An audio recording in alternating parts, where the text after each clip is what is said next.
پھر سوال یہ ہے کہ شرعی احکام کے مطابق قربانی کے گوشت کی تقسیم غربا، مساکین، اعزاء اور اقربا، اڑوس پڑوس اور جو مستحق ہوں ان میں کی جائے، لیکن عام طور پر یہ دیکھنے میں آ رہا ہے کہ اکثر گھروں میں بقرعید کی قربانی کا گوشت کا کچھ حصہ تو تقسیم کر دیا جاتا ہے، زیادہ بچا ہوا گوشت فریج ڈی فریزر میں بار کر رکھ دیا جاتا ہے اور اپنے استعمال کے ساتھ ساتھ نیاز و نظر میں بھی استعمال کیا جاتا ہے، اور یہ گوشت آئندہ بقرعید تک استعمال میں آتا رہتا ہے،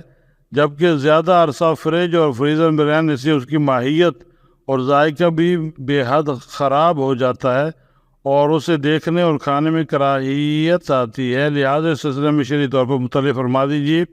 کہ کیا بقرعید کا گوشت آئندہ بقرعید 1 سال تک سٹاک کیا جا سکتا ہے؟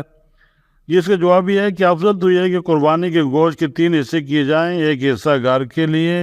ایک دوست احباب کے لیے، ایک فقراء اور مساکین کے لیے۔ لیکن اگر کوئی شخص سارا گھر میں رکھ لیتا ہے یا ذخیرہ کر لیتا ہے تب بھی جائز ہے، اور جب گوشت کا رکھنا جائز ہے تو اس کا استعمال کسی بھی جائز مقصد کے لیے صحیح ہے۔ باقی رہا یہ کہ فریج میں پڑا پڑا گوشت کی ہیئت تک تبدیل ہو جاتی ہے یا وہ خراب ہو جاتا ہے تو یہ میڈیکل کا مسئلہ ہے جی، وہ ڈاکٹر سے مشورہ کریں کہ ایسا گوشت کھانا ٹھیک ہے یا نہیں ہے۔